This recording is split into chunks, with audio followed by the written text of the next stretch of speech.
በየቦታው የሚገደሉ ሹፌሮች ሞት ይብቃ። በአባቶቻችን ላይ ያልተገባ የኤአይ ቅንብር ተሰራ። አባቶቻችን ገዳማውያን ቋርፍ የሚመገቡትን ወንድሞቻችን በስህተት ቃል ወረፏቸው። የተወዳችሁ ቤተሰቦቻችን ውድ ኦርቶዶክሳውያን እንዴት አላችሁ? እንዴት ቆያችሁ? እንዴት ሰነበታችሁ? ይህ ያሮስ ነው። ያሮስን ሰብስክራይብ ስታደርጉ ምርጫችሁ ስታደርጉ ብዙ ሐሳቦችን ብዙ መረጃዎችን በስፋት የምታገኙ ይሆናል።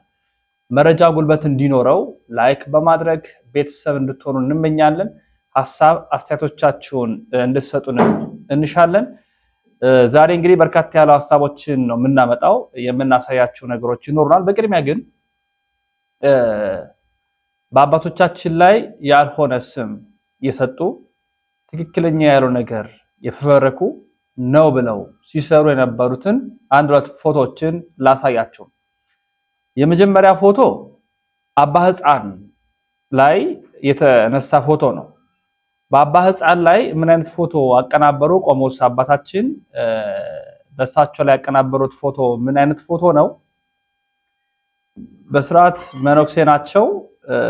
የምንኩስና ልብሳቸውን ቆባቸውን ለብሰው መስቀላቸውን ጨብጠው እያሉ ከዛ በኋላ እሱን ፎቶ ወስደው በምስሉ እንደምትመለከቱት ማለት ነው አጠገቡ ጋር ሞዐ አንበሳ የሚል የኢትዮጵያ ባንዲራ ያለበት መስቀል አቀናብረው ለቀቁ ማለት። አሁን ሞዐ አንበሳ ዘእምነገደ ይሁዳ የሚለውን አንስተው የአባታችን ላይ ያደረጉ። አሁን ይሄ ፎቶ የትክክለኛ ፎቶ አይታችኋል። ሁለተኛው ፎቶ ኤአይ ሆነ ተብሎ የተቀናበረ ምክንያቱም ዘመኑ ምን አይነት እንደሆነ ታውቃላችሁ። እንዴት አድርገው እንደከተቱት የምታዩት እውነት ነው። ሁለተኛው ፎቶ ደግሞ ላሳያችሁ። ብፁዕ አባታችን ብፁዕ አቡነ አብርሃም ብፁዕ አቡነ አብርሃም እና በባህር ዳር ሀገረ ስብከት ላይ ደግሞ ትልቅ ስራን ይሰሩ የነበሩት አባታችን የስንዴ ነዶ ይዘው የምርጫ ቅስቀሳ እያደረጉ ነው በሚል አስመስለው የሰሩትን ሌላ የኤአይ ቅንብር ደግሞ ተመልከቱ። እንዲህ ያሉ ብዙ 3-4 ፎቶዎችን አቀናብረዋል። ትክክል ያልሆነ ማለት ነው፣ ሐሰተኛ ያልሆነ ጳጳሳትን በማቀናበር የምርጫ ቅስቀሳ አድርገዋል የሚል አይነት አዝማሚያ ማለት ነው። ስለዚህ እኛ ደግሞ አባቶቻችንን መጠበቅ የኛ መብት የኛም ግዴታም ስለሆነ አባቶቻችን እንዲህ አይነት ነገር ያደረጉ ያሉት በኤአይ ቅንብር ነው፣ እውነተኛ ያልሆነ ነው፣ ፍጹም ሐሰት ነው ብለን ወይም እውነት እየመሰላቸው ላሉ አካላት ልንነግር እንወዳለን። ስለዚህ ይሄ ሐሰተኛ ቅንብር ነው የሚለውን ልትይዙልኝ ፈልጋለሁ። በሁለተኛ መረጃችን የምንመለከተው እንግዲህ የፍትህ ጥያቄዎች ከቦታ ቦታ ከሀገር ሀገር እየተበራከቱ ነው።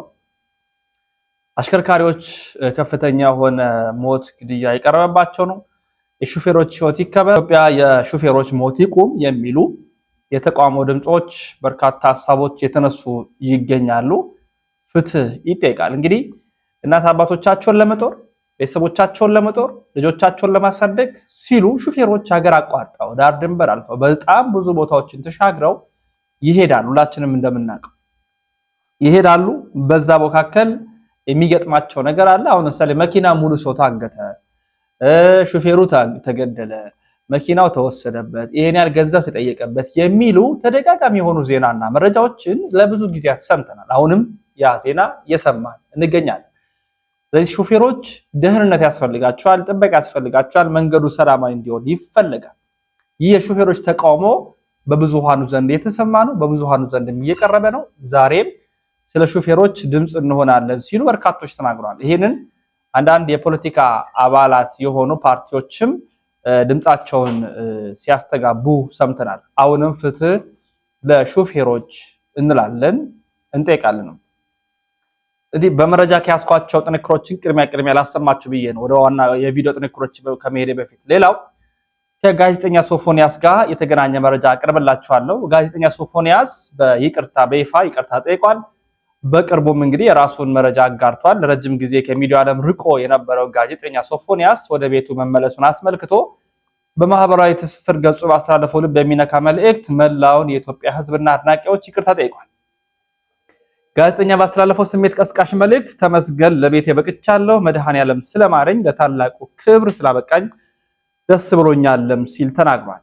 እንደምናስታውሰው በፋና ላምሮት የምናውቀው ወንድማችን ጋዜጠኛ ሶፎንያስ በአንዳንድ ቪዲዮዎች ተመልክተነው ነበረ። ያ ቪዲዮ ትንሽ ግር ያሰኘን ቪዲዮ ነው። ሁላችንም እንደምናውቀው አዳማ ድረስ ሄዶ ተቀናብሮ የተለቀቁ ቪዲዮዎችን አይተናል። በዛ የተነሳ በጣም በርካቶች እንዳዘኑበት ከዛ በኋላ ቀጥታ ወደ ገዳም እንደሄደ የአንድ ሰሞን መነጋገሪያ ርዕስ የአንድ ሰሞን መነጋገሪያ አጀንዳ እንደነበር እኔም እናንተም ሁላችንም እናውቃለን።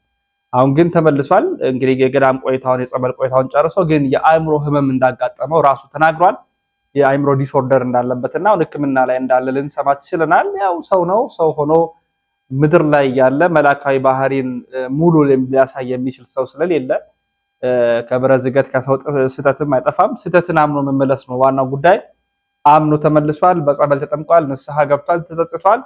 ከዛ በኋላ ግን አሁን ትንሽ የአእምሮ ህመም እንዳጋጠመው ተናግሯል። እግዚአብሔር አምላክ ጨርሶ እንዲምረው። ምክንያቱም እኛ ከሳሽ አይደለንም፣ እኛ ተሳዳቢ አይደለንም፣ እኛ ዘላፊ አይደለንም፣ እኛ ተቺ አይደለንም። መሐሪ ቅርባይ እግዚአብሔር ነው። እሱ ደግሞ የማረውን እኛ የትናንት ታሪኩን የትናንት ኃጢያቱን የትናንት በደሉን እየመዘዝ ልንናገር ልንሳደብ የምንችል አይደለንም። ስለዚህ በጣም በዚህ ላይ ትኩረት እንድንሰጥ እፈልጋለሁ። ወደ ቪዲዮቹ እናመራለን። ቪዲዮቹን ከማሳየቴ በፊት የመጀመሪያ ቪዲዮ ላደርግላችሁ የምወደው እንግዲህ አንድ ወንድማችን ሙስሊም ነው፣ የእስልምና አማኝ ነው፣ የወንድሞቻችን እምነት የሚከተል ነው እና የደነቀኝ ሲል ልጆቹ ጋር ቁጭ ብሎ እንዲህ ነው እንደ ኦርቶዶክስ ብዬ የተገረምኩበትን አንድ ሁሉም ከላይ እስከታች ቪኤቱን አስቀምጦ የሰፈር አስፈር የሚባለው ንቅሳት በንቅሳት ያለውም ኃይለኛው ምኑ ተሰብስቦ በቤተ ክርስቲያን ላይ እንዴት አድርገው ኃይለኛ እግዚአብሔር እንደሆነ ጉልበተኛ እግዚአብሔር እንደሆነ ሁሉን ጠባቂ ፈጣሪ እንደሆነ ለሱ ሲንበረከኩ አየሁኝ። በጣም የተገረምኩበት እንዲህ አይመስልኝም ያለ ሲናገር ሰማሁ። እኮ እንደ ኦርቶዶክሶች ኃይለኛና ጀግና ለዚህ ምድር የሚገዛ የሌለ የሚመስለኝ በቃ ኃይለኛ ሰው የለም ነበር ማለት ነውና ለኦርቶዶክሶች ያለኝ አመለካከት ወላሂ ላዚም የተቀየረውና አንጀቴን በቃ ብልት ያደረጉኝ ያስለቀሱኝ መቼ መሰላችሁ? እነሱ ይሄን ሲሰሙ የሚሰማቸውን ስሜት አላህ ነው የሚያውቀውና ጸሎቲው መዝሙር ብቻ አላቀም ወደ ማታ ላይ ነው ይሄን መዝሙራቸውን የሰማሁት ማለት ነው። እና ምን ይላል መዝሙሩ? በቃ እኔ ነኝ ያለ ጀግና እኮ ነው፣ ባለሀብት ነው፣ ቤት አቁሞ ይሄ ንቅሳት ያለው በቃ መንደር ውስጥ የሚያስጨንቅ ይሄ መንደር ውስጥ የማትሰማ ምናምን ነገር እኮ በቃ ኃይለኛ ሴት ኃይለኛ ወንድ እኮ ናቸው የምላችሁ። ምን ሲሉ ሰማዋቸው በተክርስቲያናቸው ላይ እንደ ቸርነት አቤቱ ማረን፣ አቤቱ ማረን ከዛ ክፉ ኃጢአት እንዳይሆን አድርገን አላሉ። በቃ ወላሂ ላዚም በቃ ንዝር የሚለኝ በቃ ይሄን ነገራቸው ስሰማና እኔ ደግሞ ወደ ራሴ ሃይማኖት ቀይሬ ደግሞ የምሰማው ቦታ ደግሞ የበለጠ ምንድነው ከፊት ወድቄ ስለምን አንተን ስማጽና ወላሂ ላዚም እኔ ኦርቶዶክስ ወላሂ ላዚም ነው። እነሱ ይሄንን መዝሙራቸውን ሲሰሙት እንዴት እንደሚያለቅሱ እንዴት እንደሚያነቡ ምናምን አላውቅም ግን በቃ ከፊት ወድቄ ስለምን አንተን ስማጽና አንተን ሲሉ እጅግ በጣም አንጀቴ ነው የሚበሉኝ። ወላሂ ላዚም ነው የምላችሁ። ከሊፋ ጃብኔ በሌላ ቪዲዮ እስከመጣበት ላይክ፣ ሼር፣ ፎሎ ማድረግ እንዳይረሳ። ዋናው እንደተከታተልነው ነው እንደ ቸርነት አቤቱ ማረን ያሉ ሲጸልዩ አየሁኝ፣ ሲሰግዱ አየሁኝ፣ ሲንበረከኩ አየሁኝ፣ ስሙን ሲጠሩ አየሁኝ። ኃይል እግዚአብሔር ነው፣ ማዳን እግዚአብሔር ነው ብለን ነው ምናምነው ምን መሰክረው እና በጣም ተደንቄያለሁ ሲል ተናግሯል። የወንድማችንን ምስክርነት እንዴት አያችሁት? ለእናንተ ልተው። ኮመንቱን እስቲ በደንብ አድርጋችሁ ደስ ያላችሁን ስሜት ጻፉልኝ። ላይክ አድርጉ፣ ሼር አድርጉ፣ መረጃው ለመላው ዓለም ይዳረስ። አሁን የማሳያችሁ ቪዲዮ እጅግ ጥብቅ ቪዲዮ ያለ ስም ተሰጥቶብናል። ስለዚህ ይሄ መረጃ ላይኩ ቢያንስ 1000 ይላል። ይሄን ማድረግ አይከብዳቸውም ኦርቶዶክስ። ይሄን ማድረግ አይከብደንም። በደንብ አዳርሱ። እውነትን እንግለጥ፣ እውነትን እናሳውቅ፣ እውነትን እናስተምር። ይሄው ምንድነው መሰላችሁ? ወንድማችን ኮሜዲያን እሸቱ መለሰ ጋር የተገናኘውን መረጃ እና ከዋልድባ ጋር የተገናኘውን መረጃ ነው ማቀርብላችሁ። ወንድማችን ኮሜዲያን እሸቱ መለሰ ወደ ዋልድባ ሄዶ አንድ ዶክመንተሪ በዶንኪ ቲዩብ ላይ ለቆ ከ300,000 በላይ እይታዎች እንዳሉት ሁላችንም የምናውቀው እውነት ነው።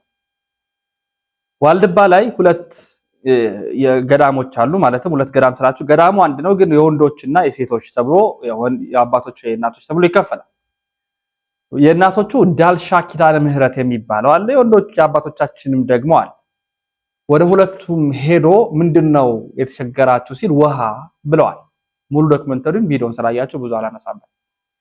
ውሃው እንዲቆፈር ሰፊ ልማት፣ ሰፊ እርሻ፣ ሰፊ ቦታ ስላለ ውሃው ተቆፍሮ ለገዳማውያን እንዲሆን፣ ምክንያቱም በውሃ ወለድ በሽታ ብዙዎቹ አባቶች እናቶች የሞቱ ስለነበረ ያ እንዲቀረፍ እሸቱ የቻለውን ያህል እንደ አንድ ክርስቲያን እንደ አንድ የሚዲያ ሰው ማድረግ ያለበትን አድርጓል፣ አስታውቋል።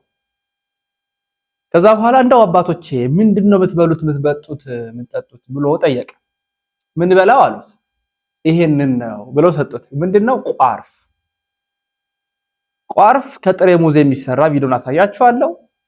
መራራ የሆነ ለ7 ለ12 ቀን ተዘፍዝፎ የሚቆይ ድርቅ ሲል የሚበላ ገዳማውያኑ ከ700 በላይ ዓመታትን የተጠቀሙበት መድኃኒዓለም ክርስቶስ በስጋዌ ጊዜው በስደቱ ጊዜ እነሆ ልጄን ከግብጽ ጠራሁት የሚለው ክፍል አለ። ከዛ በኋላ ወደ ኢትዮጵያ ለ6 ወራት እንደመጡ ዜና ገድላችን ይናገራል።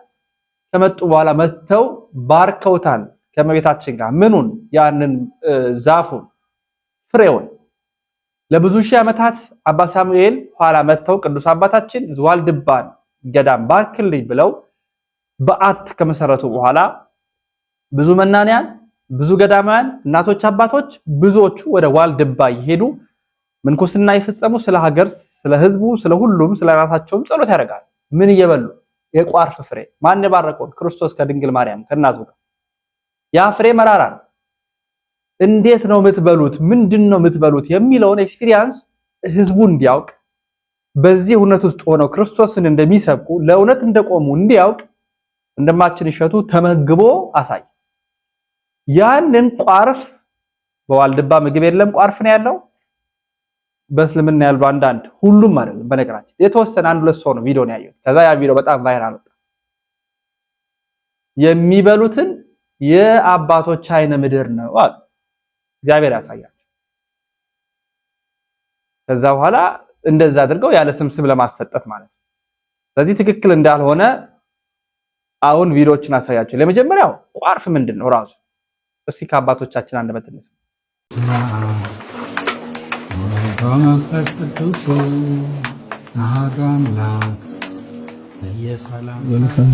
እንግዲህ ይሄንን ለእያንዳንዱ መቁነን ይሄ 4 ሰው መቁነን ነው። እቺ አንድ የአራታችን ነው። አንዱ የኔ ድርሻ ማለት ነው። ሁለተኛ ደግሞ እሱ ባለው ወንድሜ እንግዳችን፣ ሶስተኛ አረጋዊ፣ አራተኛ ቻፒ። ገዳማችን ለመጣ እንግዳ እንዲህ አድርጎ ነው ሲያስተናግድ እና እቺ ራትም ምሳም ሁሉ ናት። በ9 ሰዓት ለምትቆነን ሰኞ፣ ማክሰኞ፣ ሮብ፣ ሐሙስ፣ አርብ በ9 ሰዓት ትሰጣለች። ቅዳሜና እሁድ በ3 ሰዓት ትሰጣለች። ድርጎ ማለት ናት። በቀን አንድ ብቻ ቀን ነው የምትሰጠው። እቺ ደግሞ ጎረ ቋርፍ ምን እንደሆነ ሰምተናል። የተጋራው ቪዲዮ ፍጹም ሐሰት፣ ፍጹም ውሸት፣ ፍጹም ነውር የተሞላበት ነው። ይሄንኑ እህቶቻችን በእስልምና እንኳን ያሉት እንዴት አይነት ነገር ነው የምትሰሩት ብለው ራሳቸው የሙስሊምና ላይ ያሉት እህቶቻችን መልስ ሲሰጡ ቪዲዮ ንቃል። ሰባህል ኸይር ያ ጀማዓ፣ እንዴት አደራችሁ? የዛሬዋ ቀን ለኛ ለሙስሊሞች በጣም ልዩ ቀን ናትና ባለን መደሰትን እንልመድ። ሰው ሀገርን ብንሆን ያኔ እስኪ ያልፋል ይባል የለ። ለኛ ለሙስሊሞች ወሃቢዮችን አካትም ለምን እንደዛ እንዳልኩኝ ታውቃላችሁ? በትላንትናው ዕለት በዋዜማው አንድ ቪዲዮ ወደዛ ወደዚህ ሲያዘዋውሩ ተመለከትኩኝ። እሸቱ መለሰ ገዳም ሄዱ የአባቶችን አር በላ። ያኔ ቃላቱን እንኳን ስትጠቀሙት አልሰቀጥጣችሁ? ያ ተክል ቁርፋ ከሚባል መራራ ቅጠል የሚዘጋጅ ያ ምግብ የሚዘጋጅ ምግብ ነው። እሱንም መነኩሴዎች የሚበሉ ቢሆንስ ምን አገባችሁ? ምን አገባችሁ? ወሃቢዮች ዘላለማችሁን በማገባችሁ እየገባችሁ እኛ ሙስሊሞችን አታሰድቡን፣ በቃ አታሰድቡን። ስለዚህ ልላችሁ የምፈልገው ነገር ቢኖር ማለት ነው ዛሬ ዒዳችን ነው። ሰው ባለው ነገር መደሰት ይፈልጋል። እንዳትረብሹ። በድጋሚ ለእህት ወንድሞቼ እንኳን ለኢደል አድሃ ለ1447ኛው ኢደል አድሃ በዓል በሰላም አደረሳችሁ ለማለት ወዳለሁ። እናንተ ግን ሙምኪን መጥፊያችሁ ደርሷል ኢንሻአላህ። ምን አይነት ዘመን ላይ ነው የደረስነው? የሆነ ነገር ስታዩ ይዛችሁ የምትሮጡ፣ አንድ ሰው ያለውን ይዛችሁ ተከትላችሁ የምትሮጡ፣ አንዱን የሚዘልፍበት በጣም አስቀያሚ ዘመን። የእሸቱ መለሰን ቪዲዮ አይታችኋል፣ ሲንሸራሸር ነበረ። የማይሆን ትርጉም ተሰጥቶት በጸያፉ እየተዘዋወረ የሰው ሃይማኖትም እየተንቋሸሸ ያለበት ነገር አለና ምንድነው ብዬ ሪሰርች ሳደርግ ይሄ የሚበላው ነገር ተክል መራር ተክል ነው። ለመነኩሳት በቤተክርስቲያን ውስጥ ለሚኖሩ ሰዎች ያው የሚመገቡት ነገር ምግብ ነው እንጂ እንደ አሉት ያጸያፍ ነገር አይደለም። እና በዚህ ደረጃ የሰው እምነትን የምታቆሽሹበት ምክንያት ምንድን ነው? ከተሳዳቢዎችስ እናንተ በምንድን ነው የምትሻሉት? ከነገ ዛሬ የተሻለ መሆን አይቻልም እንዴ?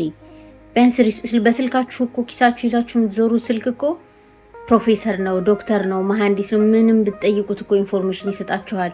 በጣም ብዙ ኤአይ ቻት ቦቶች አሉ። ብትጠይቋቸው የሚያስረዷችሁ ከአመጣጡ ጀምሮ ዝርዝር አድርጎ የሚያስረዷችሁ። ስልካችሁን ለምንድን ነው የምትጠቀሙት? እንደዚህ አይነት ነገር ሪሰርች አድርጋችሁ ኢንፎርሜሽን ማግኘት ካልቻላችሁ፣ የምትናገሩትን ነገር በእውነት ላይ የተመሰረተ እንዲሆን ካላገዛችሁ፣ ታዲያ ምንድን ነው ትርጉሙ? የእናንተ የዚህ ዘመን መኖራችሁ ምንድን ነው? ለጸብ መነሻ መሆን ምንድን ነው? እንግዲህ ሰምተናል። እህቶቻችን እንኳን ቋርፍ ነው ብለው እየመሰከሩ ይገኛሉ። ለምን? እውነት አይደበቅም። ለምን?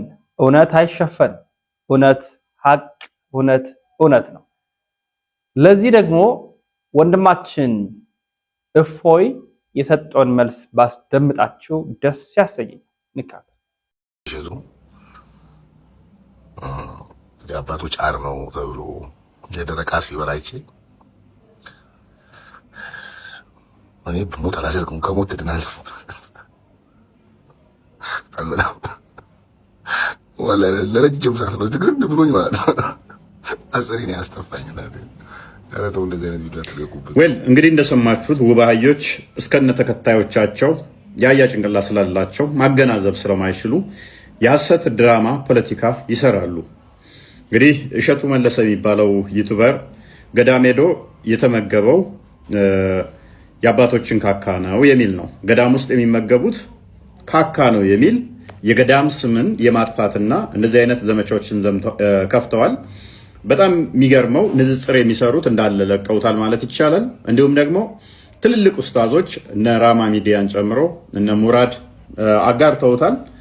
በገዳም ውስጥ የሚበላው ካካ ነው የሚል ማለት ነው። በጣም ነውር ሁሉ ነውር ነው። እሸቱ መለሰ የሚባለው ዩቲዩበሩ ዩቲዩብ ላይ እንደዚህ ብሎ ነው ያስተላለፈው። ቋርፍ ነው እንጂ ያለው ሰገራ ይበላል አላለ። እዚህ ነው ቋርፍ የምንቀምሰው። ቋርፍ ምንድን ነው? ምን ይመስላል? በአይናችን እናየዋለን። ህርመት ይዘው ልጆቹ በሙሉ ቋርፍ ነው ዘወትር የሚበሉ የጣመ የላማተን ዮርዳኖስ ጸበል ምግብ ሆነልን። ቋርፍ የሚዘጋጀው ጣበሌ ገመሎ ይባላል። እነሱ ጣበሌ በመጀመሪያ ይቆፈራል። ከተቆፈረ በኋላ ይቀቀላል። ከተቀቀለ ይደርቃል። ከደረቀ በኋላ እንደመጠኑ ጥቃቅን ከሆነ 7 ቀን እዛም 3 ቀን ወፈር ያለ ትላልቅ የተከተፈ ከሆነ እስከ 12 ቀን ይነከራል። ከዛ በኋላ በጎተራ ይገባል። ያ መስቀለው ለማህበሩ ይቆፈርም ከመስከረም 12 እስከ ጥቅምት 12 ያው ለቁመተ ስጋ ነው። ብዙም እንግዶት የለውም። መራራ የተደረገው ለምንድን ነው? የክርስቶስ መከራ የዕለተ ዓርቡን ሐሞቱን ለማሰብ አባቶቻችን ቅዱሳን ይህን እየተመገቡ የክርስቶስ መከራ ያስታውሱበት ነበረ። ወል እንግዲህ እንደሰማችሁት በገዳም የሚኖሩ አባቶች በረከታቸው ይደርብንና የሚመገቡት ቋርፍ እንደሆነ እንዴት እንደሚሰራም ተናግረዋል።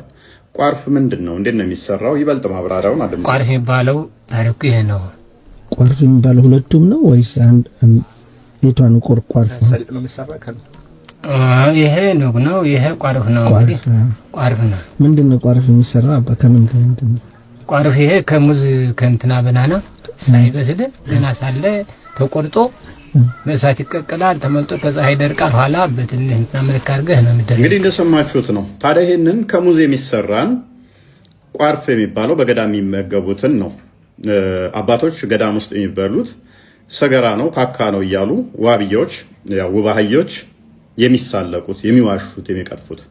ውድ ሙስሊም እህት ወንድሞቼ፣ ኡስታዞቻችሁ በዚህ መጠን ለምንድን ነው ነውረኞችና ሐሰተኞች የሆኑት? ውሸተኛና ወራዶች ለምንድን ነው የሆኑት? በሐሰትስ የሚመለክ እውነተኛ ፈጣሪ ያለ ብላችሁ ታምናላችሁ? እንደነኛ አይነት ቆሻሾችንስ ለምን ትከተላላችሁ? አሁን ላይ ብዙ ሙስሊሞች ነፍሳቸውን እያዳኑ ነው። ኡስታዞቻቸው በተለይም ንጽጽር በሚሰሩ ወራዳ፣ ውሸታም ድራማ በሚሰሩ እያፈሩ ወደ ክርስትና እየመጡ ነው። ዛሬም ይህንን የምትሰሙ እንግዲህ ሙስሊሞች ብዙዎች አይታችሁታል። ይህንን ቪዲዮ ቆራርጠው በገዳም የሚመገቡት ካካ ነው ብለው ዋሽተውብናል። ይህም ባለማየት ብቻ እነኝን ባለመከተል ህይወት ወደሚገኝበት ወደ ክርስቶስ ትመጡ ዘንድ ጥሪ ያቀርብላችኋለሁ። ባይሆን ለኡስታዞቻቸው ግን አንድ ምላሽ ልስጣቸው። ሱናን አቢ ዳውድ 67 ላይ በእስልምና ሰገራ እንደ ጁስ መጠጣት ይቻላል፣ ነብያችሁም ሲጠጣ ነበረ። ይሄው ማስረጃው ናሬትድ አቡ ሰይዳ አልኩድሪ እንደተረከው I heard that the people asked the prophet of Allah, water is brought for you from the well of Buddha. ውሃ ቡዳ ከሚባል ጎሬ ውስጥ መጥቶልሃል ሲባል አላህ መልእክተኛ መሐመድን ሰማው ይላል። ስለ ውሃው ሲናገር ከዛ እንዲህ ይላል It is a well in which dead dogs, menstrual clothes and excrement of people are thrown. ጎሬው ያለበት ማለት ነው። የሞቱ ውሾች ሴቶች ፔሬዳቸውን ያዩበት ጨርቅ እና ሰገራ የሚጣልበት ነው። የጎሬ ውሃ ነው፣ ወራጅ ውሃ አይደለም፣ ወንዝም አይደለም፣ ወይንም ደግሞ ሐይቅም አይደለም፣ ጎሬ ነው። ጎሬው እምብርት ድረስ ከደረሰ ነው ጥልቀቱ። ቁመቱም እንደዚህ ከተለካ 6 ክንድ ያህል ነው። እዛ ውስጥ የሞቱ ውሾች ይጣሉበታል፣ ፔሬድ ጨርቅ ይጣልበታል፣ ሰገራቸውን ሰው ካካ ይሉበታል። ሙሐመድ ምን ብሎ መለሰ? The messenger of Allah replied, ያላ መልእክተኛ እንዲህ ሲል መለሰ Verily water is pure and it is not defiled by anything. እውነት እላችኋለሁ ውሃ ንጹህ ነው፣ በምንም አይቆሽሽም አለ። ስለዚህ ሰገራ የተባለበትን እንደ ጁስ መጠጣት በእስልምና ይፈቀዳል ለሙሐመድ። ሙሐመድም ደግሞ ይህንኑ ተጠቅሞ ተግመጥምጦበታል። ሰገራ የተባለበትን የኛ ሽንት ቤት ከእምብርቴ በላይ እኔንም ያሰምጠኛል። ጎሬው ግን እምብርት ጋር ከደረሰ ነው፣ በጣም ውሃ ከሞላ። ቁመቱ ደግሞ 6 ክንድ ነው። ይሄን መጠጣት ይቻላል እዚህ ውስጥ ካካ የተባለበትም ብሏል ሙሐመድ። ሰዎች ካካ ይሉበት ነበር፣ የሞቱ ውሾች ይጣልበት ነበር፣ እንዲሁም ደግሞ ፔሬድ ጨርቃቸውን ሴቶች ይጥሉበት ነበር። አባቶቻችን ቋርፍ የሚመገቡት ያ ከሙዝ በደንብ ካልበሰለ ሙዝ የሚሰራ ነው። የመረረው ምንድነው? ጣፋጭ ስኳር ምናምን ስለማይጨመርበት ሙዙም ደግሞ ስላልበሰለ ከዛ አንጻር ነው። እና ከኑግ ከሰሊጥ ጋር ተደርጎ የሚበላን ምግብ ሰገራ ነው የሚበሉት፣ ካካ ነው የሚበሉት ብሎ መቅጠፍ ለኦዲየንሳቸው ምን ያህል ንቀት እንዳላቸው የሚያሳይ ነው። ውድ ሙስሊም እህት ወንድሞቼ ከእንደዚህ አይነት አጋንንታዊ ሆነ አካሂድ ራሳችሁን ልነጥሉ ክርስትናንም ልመረምሩ ይገባችኋል ብዬ አምናለሁ። የአንዳንድ ሙስሊሞችን ብልግና ላሳያችሁ። ልክመሰው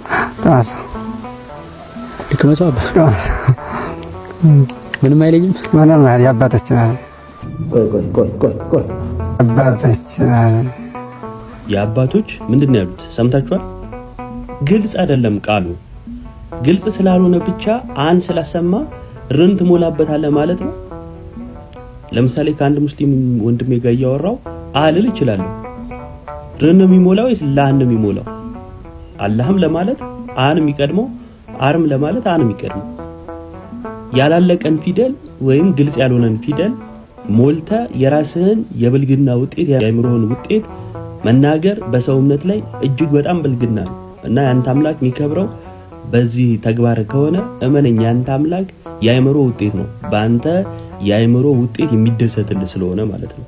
ግን በጣም ብልግናቸው ጥግ ማለት ነው። እቺ ቪዲዮ ተቆርጣ ከወጣችበት ትንሽ ደቂቃ 1-2 ደቂቃ ወደፊት ቀደም ቢሉ አለ ምን እንደሆነ ላሰማችሁ በጌታ። ቋርፍ የሚዘጋጀው ጣበሌ ገመሩ ይባላል። እነሱ ጣበሌ በመጀመሪያ ይቆፈራል አይደል ያሉት? ያንተ ካካ ተቆፍሮ ነው የሚወጣው። ከተቆፈረ በኋላ ይቀቀላል። ተቀቀለ ይደርቃል። ከደረቀ በኋላ እንደመጠኑ ጥቃቅን ከሆነ 7 ቀን እዛም 3 ቀን ወፈር ያለ ትላልቅ የተከተፈ ከሆነ እስከ 12 ቀን ይነከራል። ከዛ በኋላ በጎተራ ይገባል። እንግዲህ ይሄ እዛው ቪዲዮ ላይ ነው ያለው። ከዚህ ትንሽ 1-2 ደቂቃ አልፎ ነው ቆርጣ ያመጡት ማለት ነው። ይሄን መስማት ሳትችል ሌላ ፖለቲካ ለመስራት መሞከር ብልግና ነው።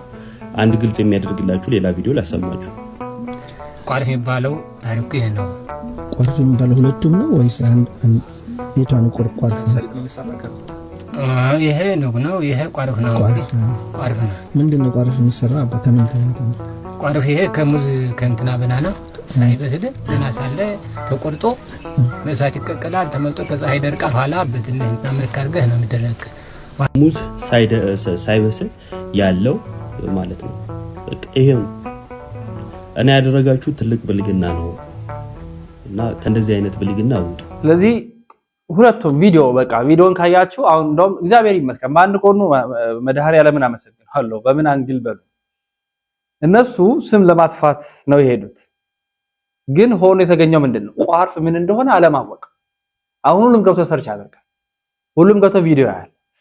አቤት አባቶቻችን ይላል። እኛ የላሜ ጣሜ የበላን ያማረ ላይ የተኛን የተዝናናን የተደሰትን ሁሉ በእጃችን ሆኖ ሁሉ ሞልቶልን፣ ነገር ግን እኛ እንደዛ የአባቶችን ምግብ እንኳን ለአንድ ቀን እሸቱ መብላት የማይችለውን ማዕድ ለዘመናት አባቶቻችን እየበሉ ስለ ሀገር ሲጸልዩ እውነት ያሉበት ነገር ለእግዚአብሔር ያላቸው መገዛት እንዴት ያለ ነው ብለው እንዲያስቡ ያደርጋል። አይታችኋል። ለክፋት የሆነው ለእውነት ሆነ። ለክፋት የታሰበው ለበጎ ዓላማ ሆነ። ዋልድባ ፈካች፣ ዋልድባ በራች፣ ዋልድባን አወቅናት። አሁን እኛ ኦርቶዶክሳውያን ብቻ ለምናውቀው የማያቋት እንኳን ማወቅ ይጀምራል። አባቶችን መመልከት ይጀምራል። አሁን ደስ የሚያሰኝ ስራ እንሰራለን። ምን? የአባቶችን ውሃ እናስሞላለን። የአባቶችን ክብር እናስመልሳለን። ያ ዋልድባ ፈክቶ ውሃው ንጹህ ውሃ ገብቶላቸው የአባቶች ጸሎት ያስፈልገናልና አሁን ዋልድባን ከፍ ከፍ እናረጋታለን። ለመጥፎ የተወረወረው ድንጋይ ቤት የሚሰራበት ጊዜ እንሆ አሁን ነው። ስለዚህ ይህን መረጃ በደንብ አጋሩ። በዋልድባ ላሉት አባቶች እንደርሳለን። ውሃውም በአስቸኳይ ይገባል። ተአምር ይሰራል። የአባቶች ጸሎት የአባቶች ምስጋና ለኛ ያስፈልጋል። እኚህ አባቶችን ከፍ ከፍ እናረጋቸዋለን። ቀጣይ ቪዲዮ በቲክቶክ ሰራለሁ በዚህ ሐሳብ ላይ። ውድ ኢትዮጵያውያን፣ ኤርትራውያን የሰው ልጆች በሙሉ አባቶቻችንን ልንደግፍ አባቶቻችንን ልናግዝ ይገባል። ብዙ ቪዲዮዎችን የሰሩ ወንድሞቻችን አሉ። ያን ያህል አያስፈልግም። በቃ ከዚህ በላይ ስለነሱ ማውራትም ቪዲዮ መስራትም አስፈላጊ ነው ብዬ አላምንም። ገብታችሁ ጎግል አድርጉ፣ ሰርች አድርጉ፣ ገብታችሁ ተመልከቱ ለማለት እወዳለሁ። ግን አሁን በዛ ቤት እውነተኛ ክርስቶስ ማን እንደሆነ ከራሳቸው አንደበት እየሰማን እንገኛለን። የዓይን ምስክሮች ሐዋርያቱ የሰማነውን እንናገራለን፣ ያየነውን እንመሰክራለን ብለዋል። ያዩትን መስክረዋል፣ የሰሙትን ተናግረዋል። ማን? ሐዋርያት የጌታ ምስክሮች ሆነው ከጌታችን ጋር 3 ዓመት ከ3 ወር ተመላልሰዋል በእግር። ከዛ በኋላ ከጌታችን ትንሣኤ በኋላ ወንጌልን ሰብከዋል። የሞቱ ሰማዕትነትን የተቀበሉ ቢያልፉም ቅሉ። ስለዚህ ክርስቶስን ብለዋል። በተለይ በአንደኛ ቆሮንቶስ ላይ ምዕራፍ 14 ቁጥር 15 ላይ በስፋት እንደተጠቀሰው ምዕራፍ 15 ላይ ሞቶ መውጊያ ወዴት አለ? ሲኦል ሆይ ድል መንሳትስ ወዴት አለ? እያለ ቅዱስ ጳውሎስ አንደኛ ቆሮንቶስ ምዕራፍ 15 ቁጥር 55 ላይ እንዲሁ ደግሞ አንደኛ ቆሮንቶስ ምዕራፍ 15 ቁጥር 14 ላይ ክርስቶስ ባይሞት ኖሮ ስብከታችን ከንቱ ይሆን ነበር፣ ክርስቶስ ባይነሳ እምነታችን ከንቱ ናት አለ። ነገር ግን ክርስቶስ ሞቷል፣ ደግሞም ሕያው ሆኖ ተነስቷል። መቃብርን ፈንቅሎ የትንሣኤያችን በኩር ክርስቶስ ሆኗል። ዕብራውያን ላይ እንደተጠቀሰ ይህንን ክርስቶስ የዓይን ምስክሮች ሆነው ሐዋርያቱ አዎ ተይዟል፣ ተሰቅሏል፣ ሙቷል፣ ከሞት ደግሞ ተነስቷል ብለው መስክረዋል ስለ ክርስቶስ። ኋላ ግን አለ አንድ ወንድማችን ከ600 ዓመታት በኋላ የመጡት ነብዩ መሐመድ የተናገሩት ንግግር ግን አልተነሳምም አልሞተምም ብለዋል። ያ ስህተት ነው ይላል አንድ ወንድማችን በእስልምና ያለ።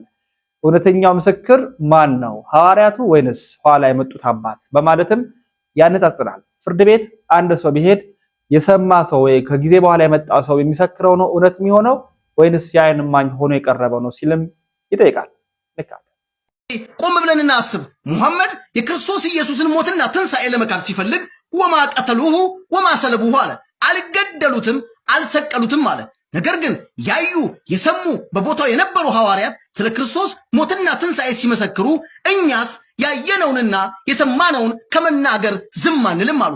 ምንድነው ያያችሁ ተብሎ ሲጠየቁ ኢየሱስ እንደሞተ እንደተሰቀለ እንደተቀበረ በሶስተኛው ቀን ከሙታን እንደተነሳ ሲያበስሩ፣ ነገር ግን ያላየ ያልሰማ በቦታው ያልነበረው ሙሐመድ ወማ ቀተሉሁ ወማ ሰለቡሁ አለ።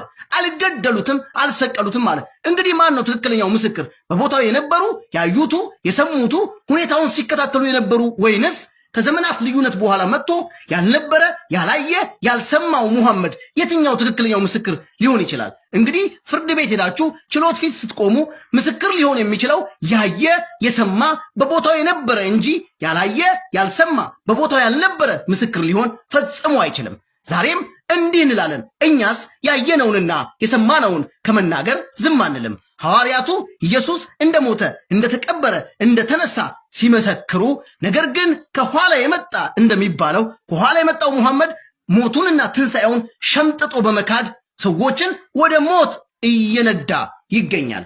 ዛሬም ተመለሱ። ጌታ ኢየሱስ ክርስቶስ ይወዳቸዋል። ትክክለኛው ምስክሮች ሐዋርያቶቹ እንጂ ሙሐመድ አይደለም። ወሰላም አለይኩም ወራህመቱላሂ ወበረካቱሁ። ሽኩራን።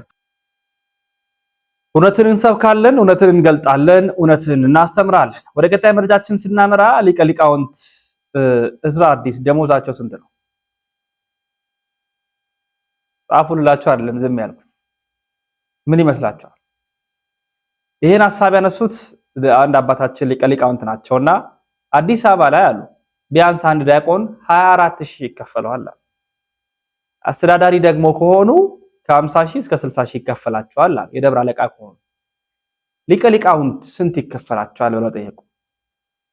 ጎንደር የሚገኙት፣ ባታ የሚገኙት፣ ሌላ ቦታ ላይ የሚገኙት አብዛኛው አባቶቻችን ምን ያህል ይከፈላቸዋል? አቋቋሙን የሚያውቁ መጽሐፈ ብሉያት አዲሳትን የተማሩ ሊቃውንትን የሚያመሰጥሩ በጉባኤ ቤት ያሉ መምህራን ተማሪዎች ምን ያህል ያገኛሉ? ዲያቆናት ምን ያህል ያገኛሉ? 10,000 ካገኙ ተመስገን ነው። በከተማ ያለው ሳል 24,000 50 60,000 100 200,000 በሚሊዮን የሚቆጠር ደግሞ እንደየጊዜው እና እቺ ቤተክርስቲያን መጠበቅ ያለባት ግን ማንን ነው አሉ። አንደበታቸው እንስማ። እነ ሊቃውንት እዝራ ጎንደር አሉ። ደሞዛቸው ምን ያህል ይሆን? አሁን እዚህ አንድ ዲያቆን 23,000 24,000 ይደርሳል። የእንተ እዝራ ሊቃውንት እዝራ 20,000 ቀርተው 10 ያገኙ ይሆን? 10,000 ያገኙ ይሆን? እዚህ ያለው መጋቢ አይላፍ ክቡር ያቆቃ መምህር ነው። ዲያቆን እዚህ 23,000 ሳያገኝ ክቡር አሁን 10,000 ያገኝ ይሆን? ካገኘ መቼም በእውነት እግዚአብሔር ይመስገን ነው። ግን አያገኝም፣ በእውነት አያገኝም ብዬ አምናለሁ። አጠቃላይ እነ ይትባረክ የቤተልሔም ወንድማችን የቤተልሔም ምስክር እሱ አሁን እዚህ ዲያቆን አንድ አስተዳዳሪ እኮ ዛሬ 50,000 60,000 እኮ ነው ይባላል። እነሱ ግን የዩኒቨርሲቲ መሐራን የዩኒቨርሲቲ የኢትዮጵያ ኦርቶዶክስ ዩኒቨርሲቲ ሊቃውንት እነ ተክለ እነ ይትባረክ 10,000 ካገኘ መቼም እግዚአብሔር ይመስገን እላለሁ በእውነት ግን አያገኝም። እነ ፈንቴ እዚህ በዙር አባ ያለ ወንድማችን የዝማሬ ማስት ምስክር እሱ አሁን እኔ አሁን ምንድነው ይቺ ቤተክርስቲያን ለነዚህ መምህራን ካልቆመች ለማን ነው የምትቆመው? ተከታትለን ተመልሰናል። ውድ ቤተሰቦቻችን ኦርቶዶክሳውያን እውነትን እንገልጣለን፣ እውነትን እንሰብካለን፣ እውነትን እናስተምራለን። መረጃውን በደንብ አድርጋችሁ እንድታዳርሱም እንሻለን። ጥያቄውን ለእናንተ ተውኩኝ። የተወደዳችሁ ቤተሰቦቻችን ኦርቶዶክሳውያን የዛሬ መረጃዎቻችን ይህን ይመስላሉ። መረጃው ለመላው ዓለም እንዲዳረስ ላይክ፣ ሼር በማድረግ እንድታዳርሱ እንሻለን። ያሮስ ነው። ኦርቶዶክሳዊ ሐሳቦች ይነሱበታል። በቪዲዮ ብዙ ሐሳቦችን ይዘን እየመጣ እንገኛለን። ላይክ አድርጉ፣ ሼር አድርጉ፣ መረጃውን አዳርሱ እንላለን። በሌሎች የቪዲዮ መረጃ ማስረጃዎች፣ ጥንክሮች በስፋት እንመለሳለን። በሰፊ ስክሪን መረጃ ማስረጃ ጭምር አስደግፈን ወቅታዊ ሐሳቦች፣ ሃይማኖታዊ ጉዳዮች፣ ሳይንሳዊ መረጃዎች፣ ዓለም አቀፋዊ እውነቶች ከያሮስ ቤት ይገኛል። አዘጋጅ አቅራቢው እኔ ወንድማችሁ ልዑል መብራቱ ነኝ። ያሮስ የእናንተም የኛም ነው። በስደቱ ዓለም ያላችሁ ወንድሞቼ፣ እህቶቼ፣ እናቶቼ፣ አባቶቼ ይህ መረጃ ለእናንተ ነው። መረጃው ብቻ ሳይሆን አጠቃላይ ነገሩም ቻናሉም የኛም የእናንተም ነው። ላይክ በማድረግ ሼር በማድረግ በየዕለቱ የሚወጡ መረጃዎች እንድታገኙ እንጋብዛለን። ተሰነባበትን። ሰናይ ቆይታ ይሆናል።